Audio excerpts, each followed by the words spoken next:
Hey, what's going on? This is Soul Pillars, and this is my breakdown of how I made my bass in my remix for Rhepuls and Son of Dod. The song is called Glory. I hope that you enjoy the video. I hope you learned something new, and yeah, let's jump straight into it.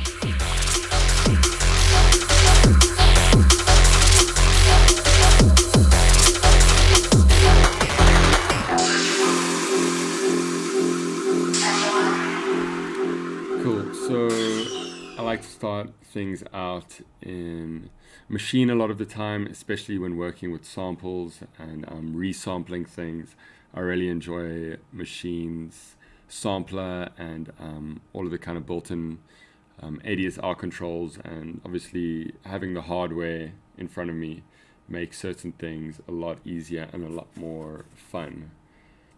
I just dragged and dropped the whole bass stem into Machine and started kind of looking for something that caught my ear, or a kind of starting point to resample the bass. This is what the original bass kind of sounds like.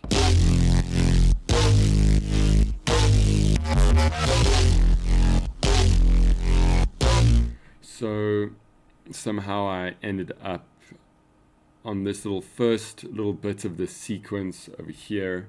I thought it was quite a decent starting point. It's one note, and there's already some modulation that's happening there. It's not just like a stagnant bass note. The lower end has got some movement already, which will kind of make my job a little bit easier in finding a groove and finding a bass line that kind of has some push and pull already. So I don't really like the way this sounded straight off the bat.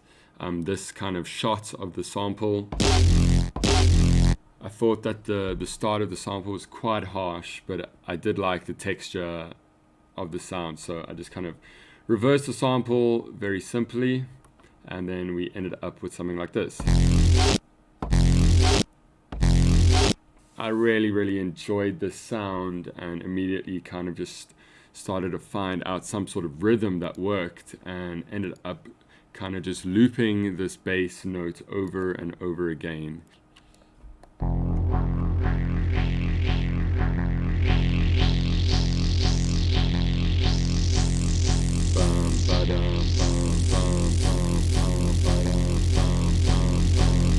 The bass line is pretty simple. It's just one note repeating over and over again, and it was kind of at this point that I realized I really did want this bass to be evolving and something that changes over time, and that's where the kind of interesting part of the sound is going to come from, is its evolution.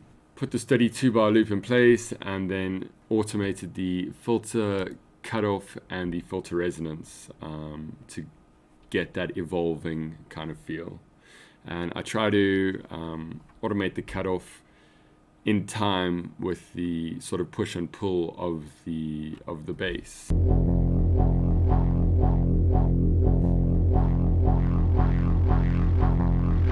And it ends quite harsh.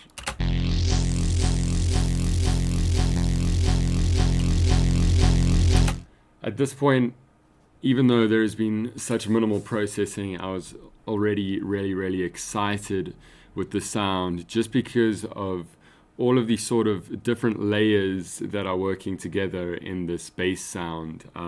The sub bass is pulsating, and the mid bass is moving with that sub bass, and the kind of like white, noisy, harsh sound, they're all doing the same sort of thing.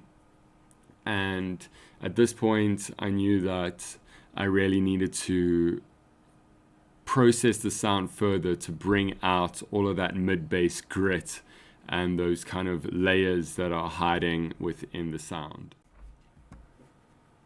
Okay, cool. So we are here in Ableton. We've dragged our sample into a simpler for no reason other than if we did want to sort of automate some parameters in the simpler, we can do that through this instrument rack and have all of our automation assigned to these macros, which are easy to use. But we didn't do that this time. Yeah, the way I like to go about doing my basses, whether it's from a synthesizer or a sample, is to split it up between the highs and the lows. So I already knew that with this sample, I really enjoyed the movement that was in the sample already. So what I've done with the highs and the low group is just try and bring that rhythm out even more with the use of envelope followers. So the envelope followers will kind of just draw out an envelope of the amplitude of the signal that it's receiving. I know that sounds kind of complicated if you don't know about music production. Pretty much what the envelope follower is going to do, if we look at this waveform, is draw out this waveform. So there's all of these peaks and these dips and these peaks. So the envelope follower is pretty much just going to trace that. And that is useful for me because I really want to accentuate those peaks and those dips with things like EQs and compression. And you'll be able to see that in action if I play this for you. So these two EQs are mapped to the envelope follower and are just adding that little bit extra push and pull to the push and pull that already exists in the sound. We got a little bit of distortion, actually probably quite a lot of distortion on the top end or on the mids. Yeah, quite a lot of distortion. And to make up for that very harsh distortion, we have put a utility before the trash and lowered the gain going into the plugin. So most saturation units and distortion units are going to respond differently depending on how hot the signal is going into them. I've tried to do the same with this low group over here. Chucked an envelope follower on, but this time the envelope follower is changing the compressor ratio of the mids and the lows of the sound. When the envelope follower is higher or at one of these peaks over here in the waveform, it's going to be letting through more mids and more bass. And when we're at a lower point in this sort of waveform, a lower point in the envelope follower, then the compressor is going to be compressing the mids and the bass a little bit more. So this is what that sounds like.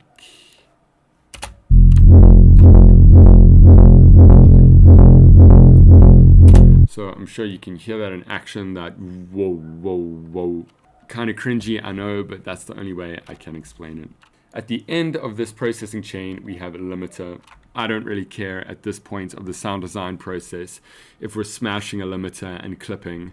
As long as it sounds good and the clipping isn't too ugly or too nasty, the clipping can actually add some sort of sizzle on top of our sound. I do like to add wet and dry sort of parallel channels before we have this high-low sort of processing and saturation. A lot of these techniques were learned from Koan Sound, by the way, on their Patreon. On the wet channel, I've got an instance of Pro R with a really, really short decay time, a really, really short space. And this is an excellent way to add width to your sound. This is what it sounds like without the reverb and with the reverb.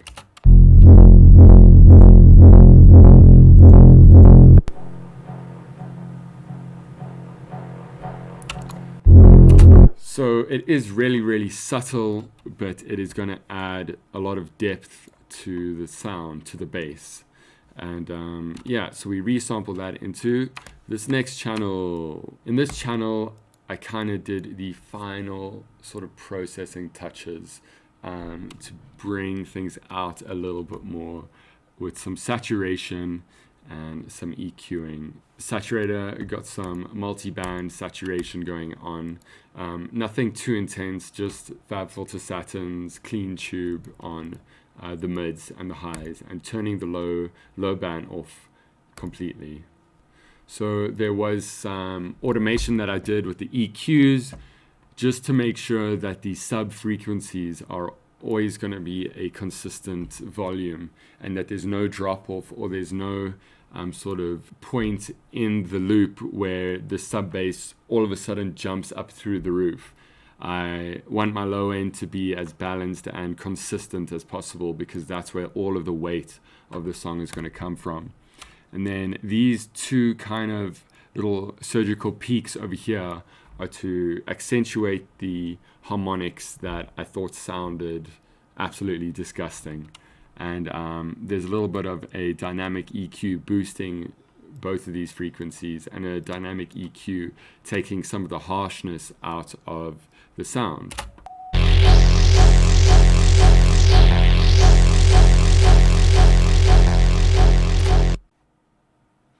Sweet, so this is going to be the final project where I bring all the elements together and arrange and mix down the tune, and get all the elements sitting together as best as I can. So we got our bass stem over here, nicely placed in a blue color, as always.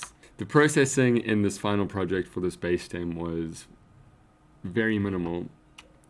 I try during the sound design process in Ableton get sounds as beefy and as fat and as close to the final product that I can get them to be, so that this final stage of getting all the elements to sit together is just a matter of then carving out the sounds, instead of trying to get the sounds to be bigger or be wider or be more gritty. I find that too much processing in this stage of my sort of workflow adds so much stress to my CPU, because we've got all of these elements.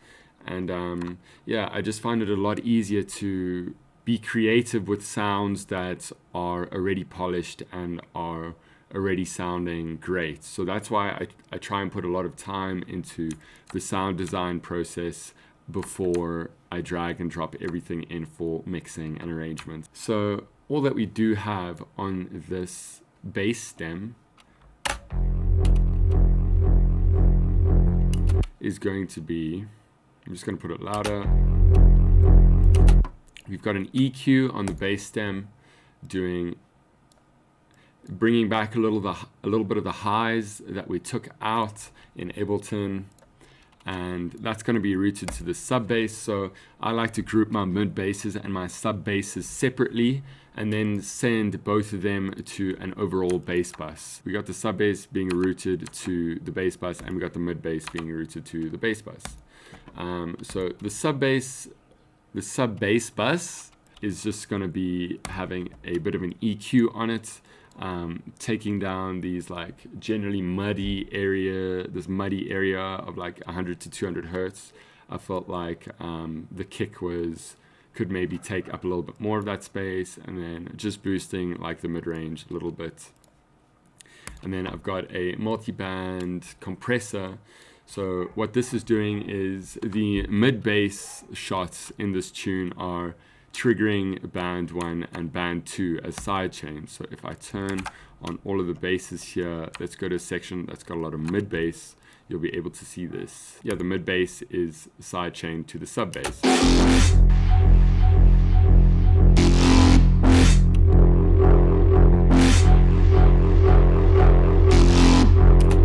So the concept there is to try and get the mid basses to sit on top of the sub bass without the frequencies clashing too much.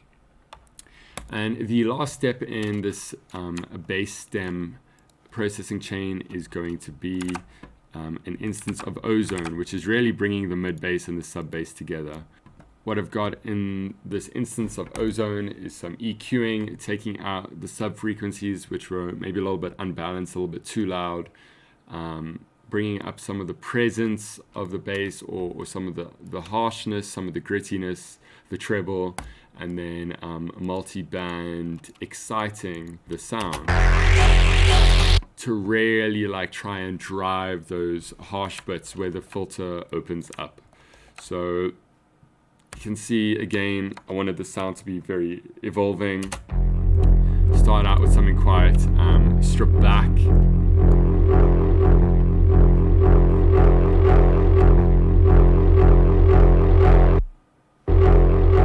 And then we end up with something very harsh at the end of the 32-bar phrase.